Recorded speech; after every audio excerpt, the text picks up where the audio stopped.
hit me as hard as you can.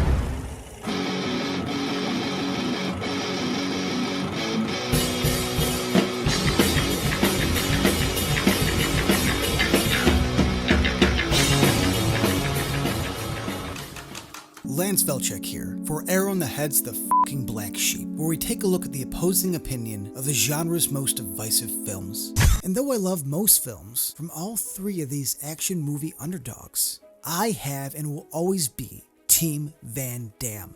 From 1988 to 1995, we got JCVD's golden era. Not that he hasn't had a hell of a comeback, and not that there hasn't been some gems throughout the last 2 decades. But those 6 years were his wave. I'd like to explore 2 films from his peak, one at the beginning and one at the end.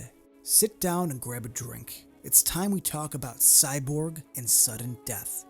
Yeah, I know what you're thinking. Isn't Street Fighter considered the black sheep?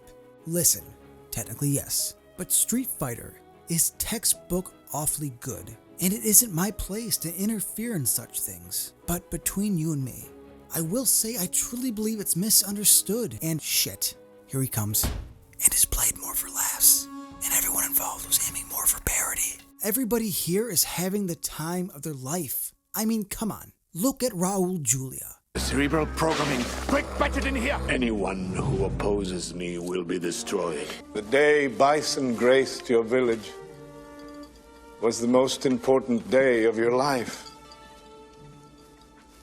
But for me, it was Tuesday. I haven't had that much fun in years. Let's start with 1989's Cyborg. Released a year after Van Damme's star-making role in Bloodsport, this was an obvious attempt to try and steer away from making a carbon copy and do something a bit different. And though it didn't take off like Cannon hoped it would, listen my friends, Cyborg is a f***ing gem. Sorry, I just started Deadwood for the first time. Set in a post-apocalyptic America, after the collapse of civilization, insult was added to injury, and a plague wiped out most of who was left. Van Damme plays Gibson Rickenbacker. Yeah, the names are instrument-themed and ridiculous. A slinger or a hired gun who traverses the land in between work, looking for the gang who killed his family. This is a simple 80s action plot, twisted around in a Mad Max type of world. This was the era of the mid-grade action film, and Van Damme was the new kid in town. Not to shy away from the violent world that's set up, we get a naked crucified woman decorating the town square, the murder of children. I commend that they don't shy away from the violence but embrace it. Not to mention the fact that the main roaming gang doubles as raping and pillaging pirates. Oh yeah, they got a ship. Fender is a villain born out of 80s excess. He has such a distinctive look and feel. He creeped me out as a kid. Even as an adult, he seems otherworldly. Alien-like eyes, suspiciously low voice. I'd be a god. Screams during battle.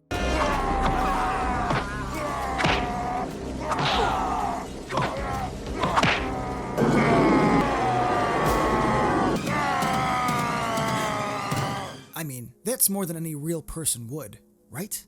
I'm not saying he's an alien, but I am saying that my girlfriend walked in the room, watched about 5 minutes, and said, he's not human, right?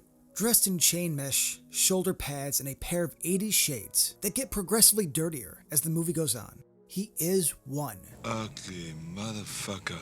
Yes, he is pretty over the top. And though this is Van Damme's movie, a great bad guy is just as important as a great lead.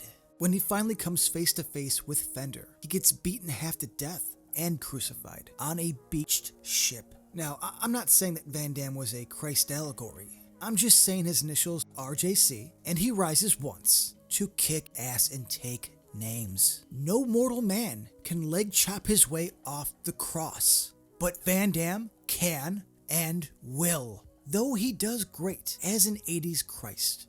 My requirements for a great representation are pretty simple. You gotta be jacked and rock out a high G. Goddamn right, Ted Neely. Heart and soul. You know, Cyborg fares pretty well, considering its train wreck of an origin story.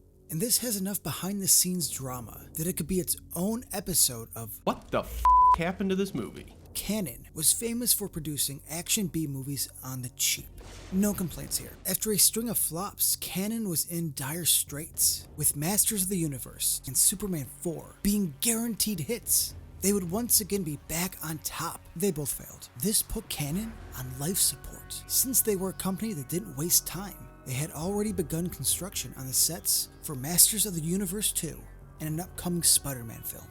Needing to recoup costs, director and writer Albert Pyun? Sorry, I can't pronounce to save my life.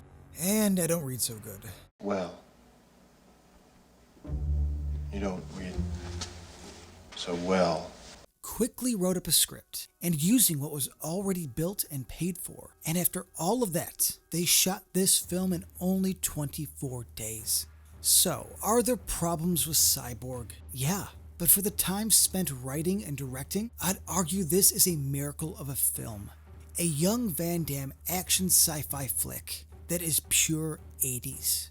And with an above splits head stab, I mean, who can complain? I'm here to tell you that as a die-hard ripoff, and I'm being honest, Sudden Death is one of Van Damme's best. Jean-Claude plays Darren McCord, an ex-firefighter who lost a little kid on the job. And, well, he lost his way. Now a fire marshal, Darren hopes to make up on lost time by taking his son and daughter to Game 7 of the Stanley Cup Finals. Not only is this his biggest budget film, equal to Street Fighter, and more than his masterpiece Time Cop. Which is like Looper, starring Bruce Willis, but like a million times better. But this is some of his best acting as well. You really feel for him here. His wife took his kids, is with some rich dude, who seems nice by the way, and you really believe a damaged Van Damme wants to be a better father. It always gets me when he changes the light bulb, and it causes his kids to question his worth. Poor guy just can't catch a break, where John Cutter and Casey Ryback seemed only slightly over their heads, with a fair dose of confidence. Darren is perpetually overwhelmed. This is his face throughout the entire movie. The everyman trope is executed flawlessly. I know he's tough and can hit back, but I actually believe he cares about his kids. If you fuck around and something happens to my kid. His son has the building crumble around him, yet he doesn't move. I didn't move. Not even when things blew up.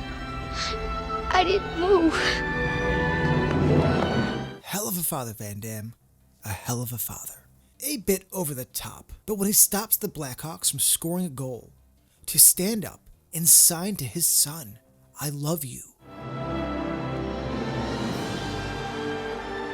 Man. Ugh, it's allergies.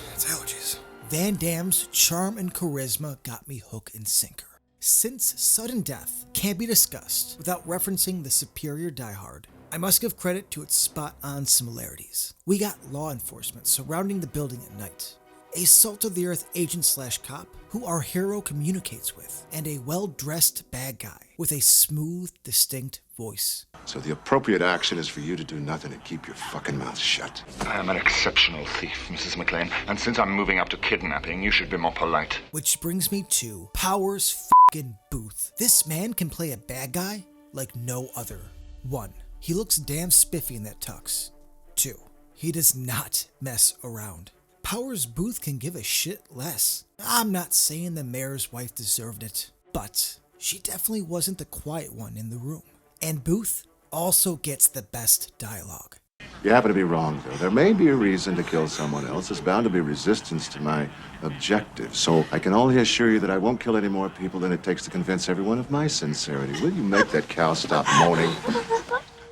Yes, Powers Booth. A name so iconic and cool that if you travel deep into the Black Hills of South Dakota and scream his name on the right night, his spirit may just respond. Cocksucker.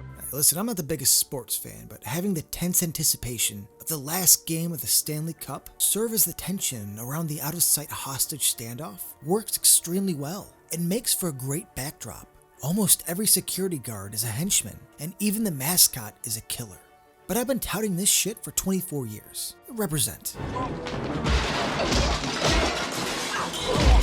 And the ending may defy the laws of physics. but I still think the steady crash of the helicopter onto the ice is great. Not to mention Van Damme blowing up most of the skybox, without any thought for the welfare of the hostages. Act first and think second, Jean-Claude. That's why we love you.